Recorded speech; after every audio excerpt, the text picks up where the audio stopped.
పెద్దపల్లి పట్టణంలోని ప్రభుత్వ జూనియర్ కళాశాలలో ఏర్పాటు చేసిన గ్రూప్ 2 పరీక్ష కేంద్రాన్ని పరిశీలించిన Ramagundam police commissioner M Srinivas.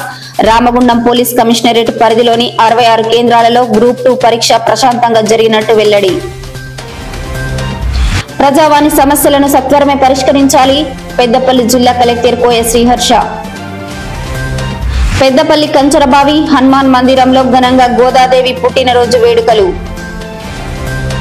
Peddapalli పట్టణంలోని చాకలి ఐలమ్మ విగ్రహం నుండి జెండా కూడలి వరకు బీటీ రోడ్డు నిర్మాణ పనులు ప్రారంభం. హర్షం వ్యక్తం చేస్తున్న పట్టణ ప్రజలు, వ్యాపారులు. ఈ నెల 25 లోపు ఇందిరమ్మ ఇండ్ల దరఖాస్తుల సర్వే పూర్తి చేయాలి. పెద్దపల్లి జిల్లా కలెక్టర్ కోయ శ్రీహర్ష. ఇటుక బట్టీలలో పనిచేస్తున్న ఒడిశా కార్మికులకు పాత బట్టలు అందజేసిన బీఆర్ఎస్ పెద్దపల్లి పట్టణ అధ్యక్షులు ఉప్పు రాజ్ కుమార్.